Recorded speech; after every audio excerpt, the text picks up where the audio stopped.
tukiangalia basi katika maisha ya mama yetu Maria Roman Masawe, katika maandiko au katika mpango wa Mungu, kwamba ni kweli mama katika mpango wa Mungu alipaswa kufa.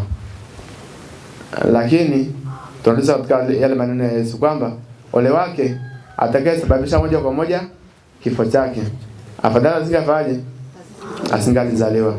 Maana ni masikitiko makubwa sana katika jamii, katika kanisa, na kwa yote yule ambaye anaweza kusikia kitu namna hiyo. Jambo la tatu ambalo nataka tutafakari katika mazishi ya mama na bibi yetu hapa ni swala la malezi. Ndugu zangu, malezi ni mhimili mpana sana katika maisha ya mwanadamu. Mtoto mleavyo ndivyo akuavyo. Kwa ndugu zangu, kwenye sehemu ya malezi kuna jambo fulani halijakaa sawa. Na hata kilichotokea hapa kwa bibi yetu ni kiashirio kwamba tuna jambo la kufanya la pekee sana katika malezi. Na ninyi wenyewe ni mashahidi. Kuna watu ambao wameshtakiwa katika makosa mbalimbali, wakaingia gerezani, lakini baadaye amerudi mtaani, ameleta na makosa yale yale. Basi tuna kitu cha pekee cha kufanya kwenye malezi. Ukishakosea katika malezi ya mtoto katika umri huu wa ukuaji, akishakuwa mtu mzima ni vigumu sana kumbadilisha. Kule Kibosho nini kimetokea? Mtoto fulani anafanya hivi. Inakuwa sio picha nzuri, inakuwa ni picha mbaya sana. Paka watu mbalimbali ambao walikuwa hawajui Kibosho ni wapi, itabidi wapajue tu kwa sababu ya matukio ambayo yanaweza kama yametokea hapa. Kwa majina naitwa Bahati Sebastian Mamboma, ni diwani wa kata Kibosho Kati. Siku ya leo tuko hapa kwa ajili ya mazishi ya bibi yetu Maria Masawe aliyefariki tarehe 3. Bibi huyu ni yule bibi ambaye alifanywa ukatili na kijana mmoja ambaye yuko chini ya ulinzi siku ya tarehe 24 mwezi wa 4. Na baada ya kufanywa ile ukatili, tokea siku ile bibi alikuwa hayuko vizuri, alikuwa anasikia maumivu ya kifua, lakini pia hakawa na stress kama vile mtu mwenye msongo wa mawazo. Lakini baada ya muda mfupi tarehe 3 mwezi wa 5 akafariki. Kwa Kibosho kulikuwa hatujawahi kuzoea matukio ya unyanyasaji wa kijinsia kama ambavyo limetokea kwa huyu bibi. Kwa eneo hili kwetu ni mara ya kwanza, lakini haya yote yanatokana na mmomonyoko wa maadili. Hii teknolojia ambazo tumeletewa na wenzetu ni nzuri sana, inasaidia sana, inaacha mambo mengi, lakini baadhi ya vijana na watoto wetu wamekuwa wakitumia ndivyo sivyo.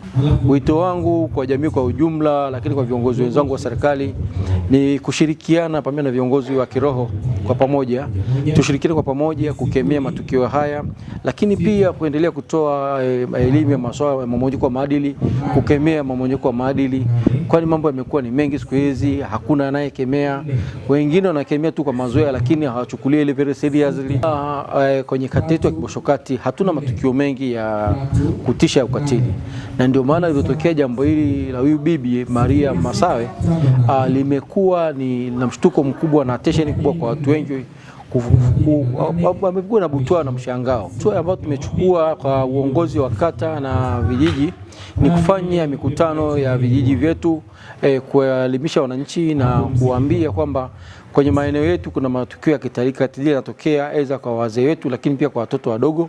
Kwa hiyo tumejaribu kuwaelimisha inapotokea tukio la namna hiyo watoe taarifa, ili sisi viongozi wa serikali kwa kushirikiana na vyombo husika na mamlaka husika hatua zichukue kuzuia au kuondokana kabisa na matukio ya namna hiyo. Naitwa Viki Masawe, mwenyekiti wa jukwaa la harakati Moshi DC. Tunapinga vitendo vya ukatili wa kijinsia katika tarafa yetu ya Kibosho ambayo ina kata 6. Kila kukicha matukio ya ukatili kwenye tarafa yetu huwa yanaongezeka katika hizo kata 6. Matendo ya ubakaji, ulawiti mpaka mauaji yapo katika hii kata. Elimu zinatolewa, ndio tunatoa elimu kwenye nyumba za ibada, mashuleni, kwenye vitongoji vyetu na vijiji. Na kama wiki mbili zilizopita, kata ya jirani hapa, kijiji hapo cha Mango, kuna mama naye anadai kwamba alifanywa ukatili, amebakwa na ameuawa, kena akatupwa mtoni. Leo tena hii tunamzika bibi. Bibi huyu unaposema kama hajafanywa ukatili, wewe kaka ulishakuja ndani kwa bibi mara ya kwanza, ya pili, ya tatu tumekuwekea mtego, tumekukamata ukiwa unamkaba yule bibi. Unakuja usiku kwa bibi kufanya nini? Wewe nani kwake? Wewe sio mtoto wake, sio mjukuu wake. Usiku wa saa 4 saa 5 unamfuata bibi kumfanyia kitu gani? Kolojio yule bibi ameathirika, maana anapata mshtuko. Yule bibi kumbuka mtu alikuwa haoni, hasikii vizuri. Unakuja kwa saa 5 usiku unaanza kumkaba. Unamwambia nini? Huo nao ni ukatili. Kwa hiyo huwezi kukwepa kwamba hukusababisha kifo cha huyu bibi. Lazima umesababisha, labda yule bibi alipata mshtuko. Sisi tunasema mamlaka usiku naomba mtusaidie. Tunavoleta hawa watu, hebu uchunguzi wa kina ufanyike.